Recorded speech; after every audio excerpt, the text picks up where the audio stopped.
A police department under fire with allegations of corruption, and they come from within the department. A Fox 54 exclusive. It's where we start. I'm Kenesha Dees.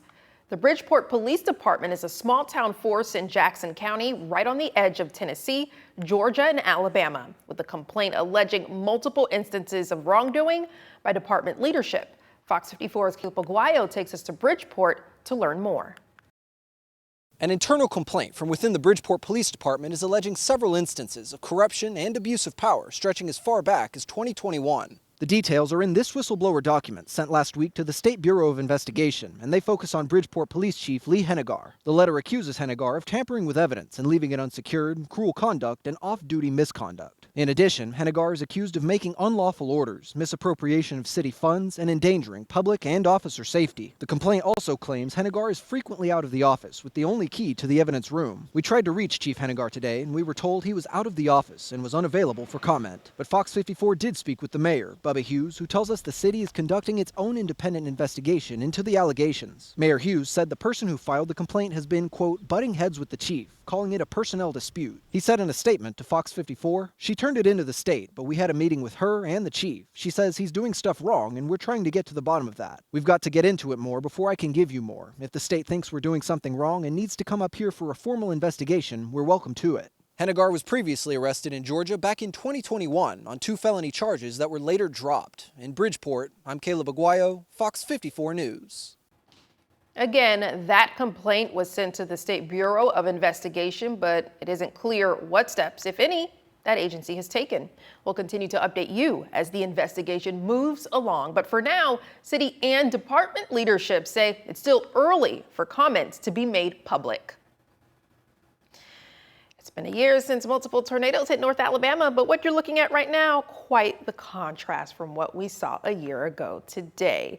While we're not expecting any tornadoes, we could see some rain. That's where we bring in Fox 54 Weather Impact Chief Meteorologist Jordan Dressman with the forecast. Jordan, how's the rest of this evening looking? Yeah, it's not going to be a bad evening. Some showers and thunderstorms are going to be in the forecast, but we're not talking about the threat of any sort of severe weather across the Tennessee Valley, unlike what we were talking about on this evening just 1 year ago, and I'll discuss that in greater detail here in just a second, or provide you with a little bit of a recap in a couple of minutes. Live look out over the Parkway this evening, a mostly overcast sky if we look north on Memorial Parkway. And that would make sense because we're talking about a little bit of rain across northern Madison County. We're talking about some scattered showers in several locations across the Tennessee Valley, but the most organized area of shower and thunderstorm activity appears to be hanging out up across southern Middle Tennessee, just to the north of Pulaski at this point, kind of sitting just to the north of Elkton, right around Ardmore, just to the southwest of Fayetteville. All of this activity kind of heading down into far northern Madison County, sitting just to the west of Hazel Green, kind of sitting just to the west of 231. That is until you get north of Hazel Green, where it's kind of sitting along 231, kind of between Hazel Green and Fayetteville. More of this scattered shower and thunderstorm activity is in the forecast, not just through the rest of the evening, but over the next several days. We'll talk about it in a few minutes. A nurse's aide behind bars tonight for allegedly abusing a resident with dementia at a local long-term care facility. Investigators say the case began after a report involving the abuse of a protected person.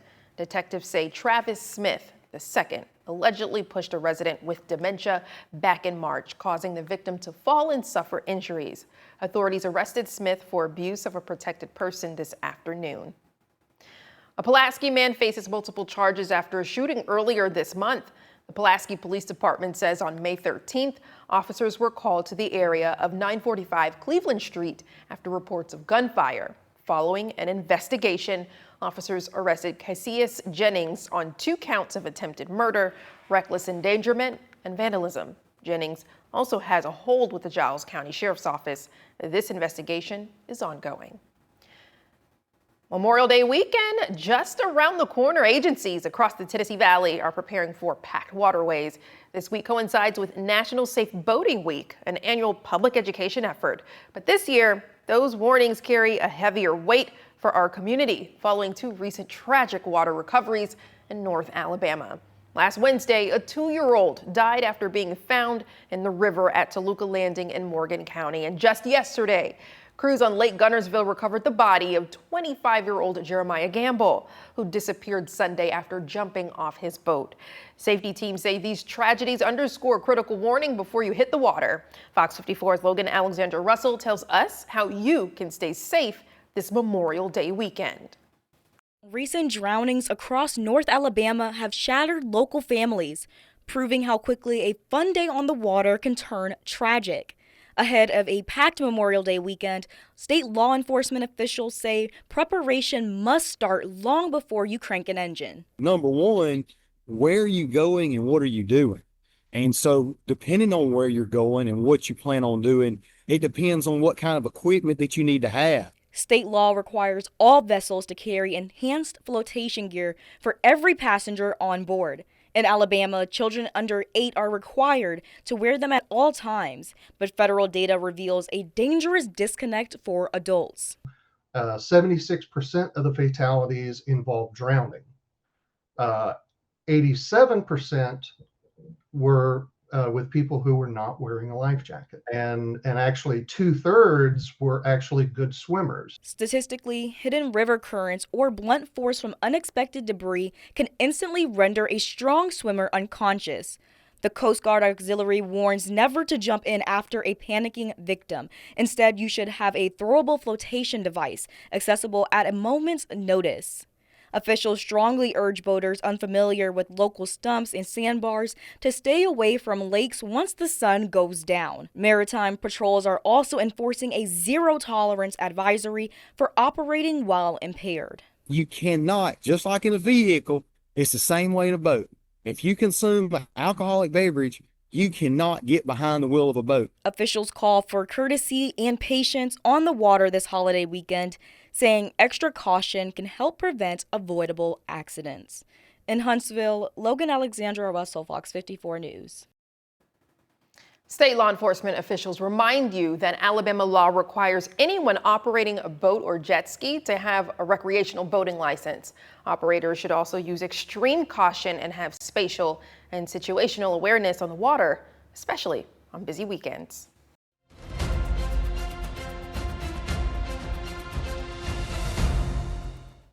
The dust is settling from last night's primary election, with multiple races heading to a runoff, including the Republican nomination for Tommy Tuberville's Senate seat. The first spot was claimed by Congressman Barry Moore, who leads the field with just more than 39% of votes. But it was a battle for the second spot in the runoff, with former Navy SEAL Jared Hudson narrowly defeating State Attorney General Steve Marshall. During a speech last night, Moore said he's grateful for the support he's received from the public in the White House. The president stepped up in January, called me in the middle of the night, and then he called everybody in Alabama last night. He literally left voicemails for 240,000 Alabamians last night. And so y'all know that we're going to do this with a humble spirit. We're going to win this thing, and God's going to bless this great nation. The president. In a statement, Steve Marshall thanked those who supported him during his campaign and says he's proud of what he accomplished, saying, quote, "Although I'm disappointed in the outcome, I'm proud of what this campaign stood for: strong Christian values and true conservative principles. I look forward to continuing my work as Attorney General," end quote. Democratic U.S. Senate nomination will also head to a runoff, with Everett West and Dakari Lariat advancing to June's ballot. But Steve Marshall won't serve as Attorney General for much longer. Deputy Attorney General Katherine Robertson and former Alabama Supreme Court Justice Jay Mitchell are in a battle to take his spot. Robertson and Mitchell advance with just more than 40% and 34% of the vote, respectively. The winner of the runoff will become the GOP nominee, facing Democratic candidate Jeffrey McLaughlin in November. The Republican race for lieutenant governor delivered a late-night nail-biter between Republican Party State Chairman John Wall and Secretary of State Wes Allen. Wall holds a slim lead heading into the runoff with a 40.51% of the vote. Allen right behind him with 37.94% of the vote, trailing by just under 12,000 votes statewide.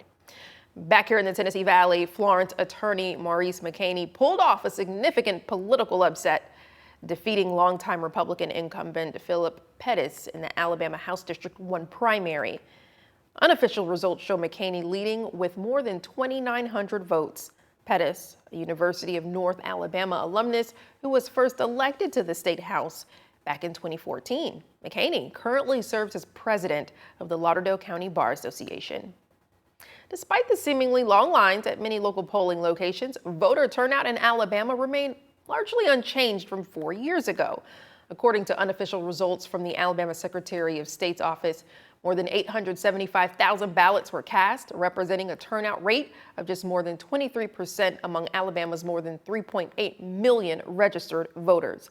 In comparison, the 2022 primary drew more than 850,000 voters.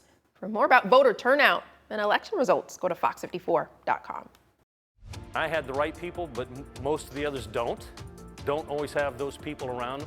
The survivor lives to tell his story, how nurses jumped into action to save his life after a heart attack. The sweet reunion ahead. And you can save someone's life in a matter of seconds. Nurses at Huntsville Hospital show us how to stop the bleed in a training. Your Wellness Wednesday is next. And looking ahead on Fox 54, we're celebrating the Tennessee Valley's top teachers with a Fox 54 Top Teachers Special. It airs tomorrow at 5 p.m. and it'll be available to watch anytime on the Fox 54 app. Download on your TV, watch for free.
Car crashes of violent crimes, workplace accidents, all incidents where you could start bleeding and need a way to control it.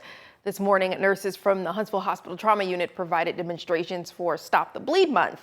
We take a look at why this is so important this Wellness Wednesday.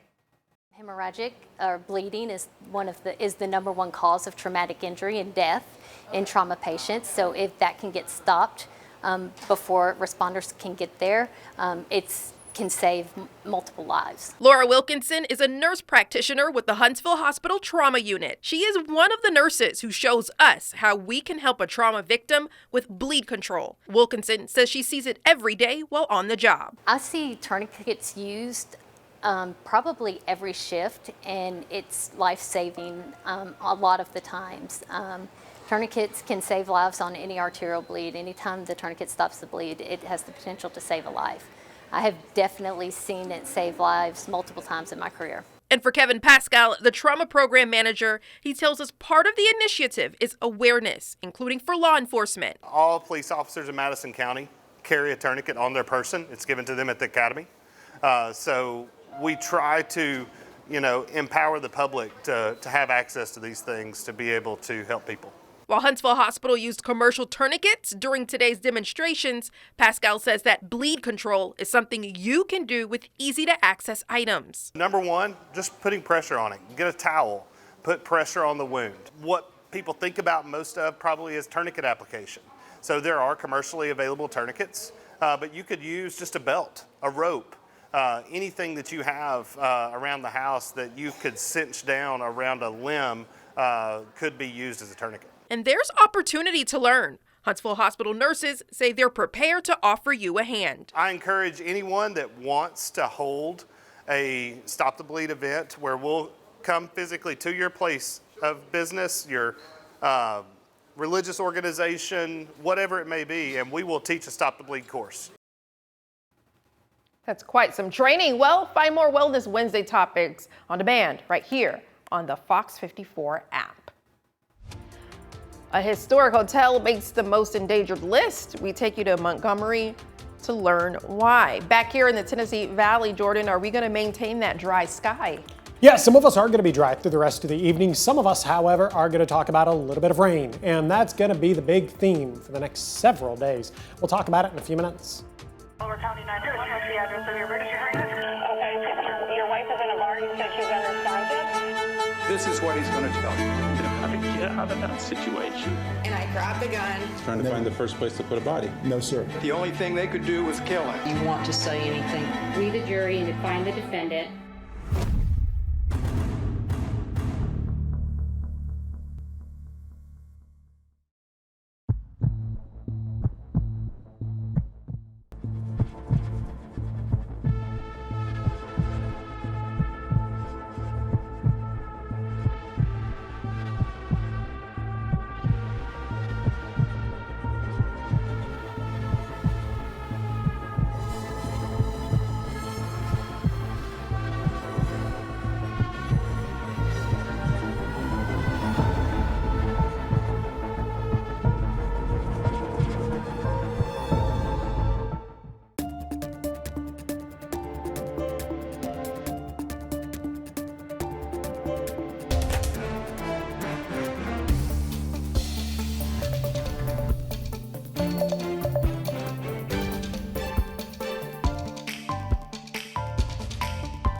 A half marathon is supposed to be a day of fun and exercise, but for one runner, it nearly turned into a tragedy.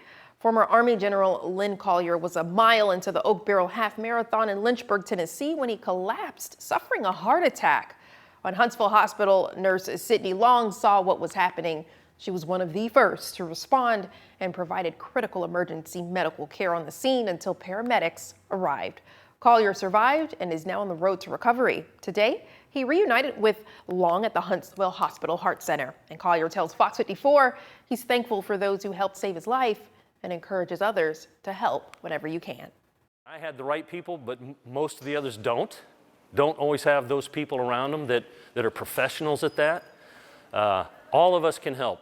And the timing, they were seconds away. If they'd have been in front of me or a minute behind, it would have been a different outcome. So the more people that know how to do it and what they're doing is better for everybody. Wow, well, this isn't the first reunion with one of Collier's rescuers. Earlier this month, he attended school nurse Heather Alford's recognition as a hometown hero for her role in saving his life.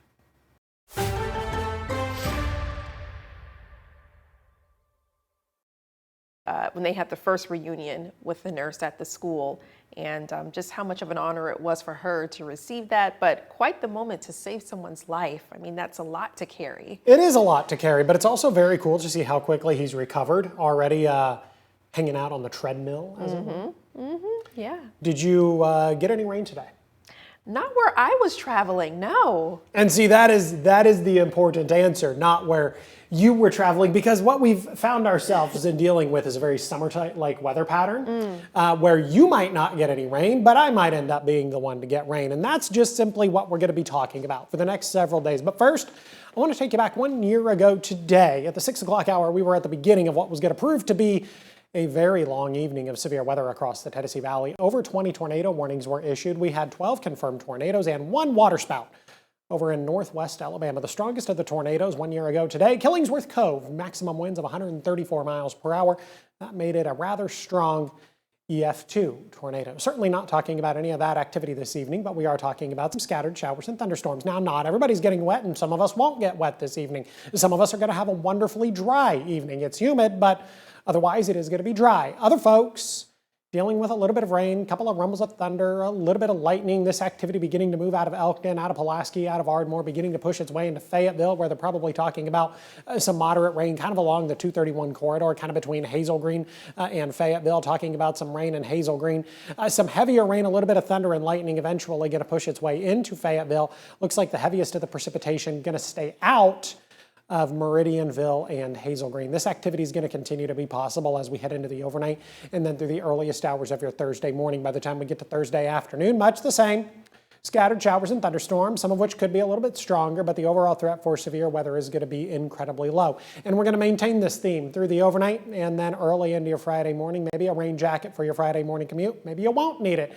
It really is just simply going to be location dependent. We'll continue that trend as we head into Friday afternoon, Friday evening, and then even as we head into the overnight, early into your Saturday morning. Scattered showers and thunderstorms, some of which are going to be strong at times, but the overall threat for severe weather is quite low. Look what Futurecast does as we head into the early part of Saturday afternoon. Tries to keep us relatively dry and relatively sunny. I think Futurecast is getting a little too hopeful here.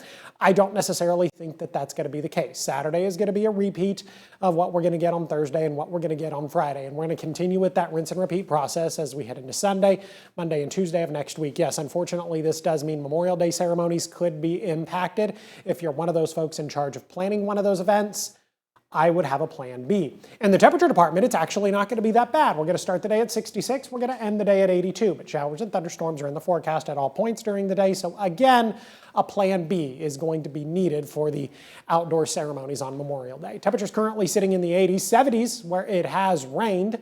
We drop into the 60s as we head into the overnight. Got a low temperature right around 65 degrees. Just a couple of days left to get on the school bus. Maybe a little bit of rain tomorrow morning. Maybe not. Again, location dependent. 70 at 8, 71 by 9, 74 degrees by the time we get to 10 a.m. Have a good look at the next 7 days. 82 is a very popular number. Thursday, Friday, Saturday.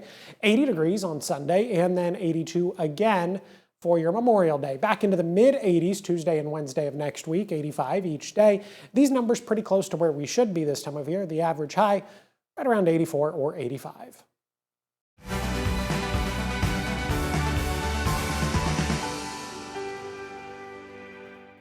An Alabama hotel named among 11 sites on this year's annual list of the most endangered historic places in the United States. The Benmore Hotel in Montgomery was a refuge for Black people living under laws that enforced segregation in the South. The hotel faces structural deterioration, and the historic neighborhood surrounding it also faces pressure from development. The National Trust for Historic Preservation announced in November that it would help preserve the hotel. The 2026 list of endangered historic places marks America's 250th anniversary with the foundational principle that everyone is created equal. Mo, what's going on with the Hartselle Tigers? Well, they kicked off their 6A championship series this morning against Spain Park. I've got highlights from Oxford next. Fox 54 Plus has your news, sports, and weather. Start your evening with Fox 54 at 5:30, delivering the latest headlines and live reports straight from the scene. Then stay informed with Fox 54 News at 9, featuring your Tennessee Valley certified most accurate weather impact team, tracking everything from tornado threats to traffic delays during severe weather. Fox 54 Sports Extra brings you more of what sports fans crave, with deeper insights, expert analysis, and all the action that matters most. On Fox 54 Plus, you'll also find Alabama politics, Plus 24/7 weather radar and real-time forecasts to keep you ahead of the storm. Looking for a quick recap? Don't miss Fox 54 Week in Review, highlighting the biggest stories of the week. Jumpstart your morning with Morning Rush. Fast-paced news updates featured with uplifting stories from across the globe. Get your entertainment fix with Getting Real, where we break down movie reviews, top 10 lists, and spotlight the newest film. Die Hard fan? Locked On Sports dives deep into the Crimson Tide, the Tigers, college rivalries, and pro action. True crime more your style? Killer Cases brings you gripping real-life stories that stick with you. Hungry for more? Cooking with Style serves up mouth-watering recipes that are easy to make and impossible to resist. From movie previews before you head to the theater with Take a Look to must-know headlines from across the region and around the world with In the News. Watch all of these shows on demand and also on the Fox 54 News app. Available on Android and iOS devices. Streaming 24/7.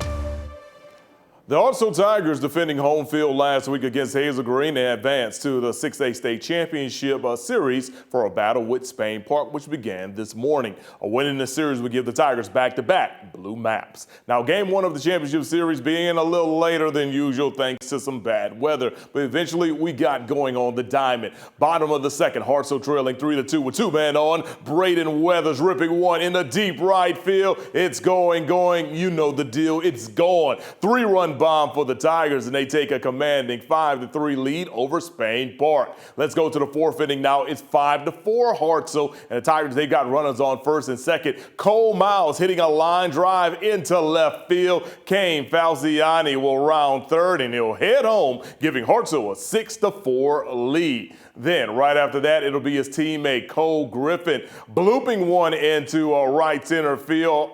And none of the Jaguar outfielders can make a play. Cruz Baker will cruise home, and all of a sudden, Hartselle's on top 8-4. Spain Park making a big comeback, though, and it's culminated when Hartselle tries to throw out Joe Cross at second. Then at third, the ball sails into the dugout, and he's awarded a trip home, and we're all knotted up at 8 apiece. Let's go to the bottom of the seventh. Hartselle has a chance to walk it off, and guess what they do? Falciani finding a gap in the right field for a walk-off RBI single for the Tigers, and they are able to take a game one. Let's take a look at your final. They win it via walk-off. 9-8 is your final score. The Tigers are in front, 1-0 in this series. They'll try to wrap it up tomorrow at 10 a.m. with game two of their series against Spain Park. Now coming up tonight is sports at 9 on Fox 54. We'll have more from the baseball diamond, and we'll also take you out to the high school softball diamond. Kanisha.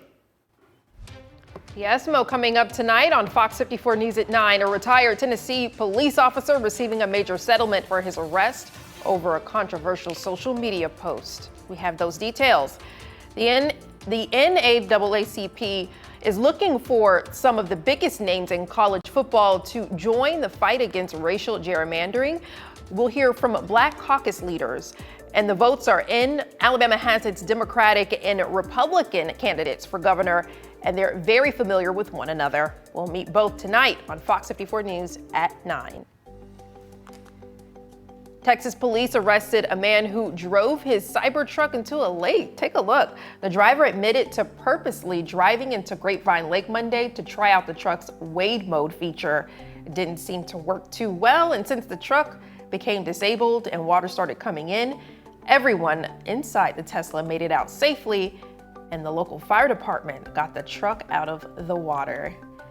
You know, whenever I see those Cybertrucks, I'm very indifferent on how I think. I mean, they're Teslas, yes, but I'm very indifferent on just how they look so weird. They do look very weird, but back to the attempt here. Also, don't get too close to one. If you're ever curious, they yell at you. But it is not an amphibicar. Have either of you ever heard of amphibicars? That's the first time I've ever heard of. What is it, amphibicars? So it is they're really popular back home. I lived on a lake back home, and it is a car. They don't make them anymore. They haven't made them for probably a couple of decades. But you can literally drive it down a boat ramp, and it's got propellers. And it is just that. It is an amphibicar. It is a car that turns into a boat. So it does its job, not the Cybertruck though. Correct, yes. All right, we'll have more show for you tonight at 9. We'll see you then.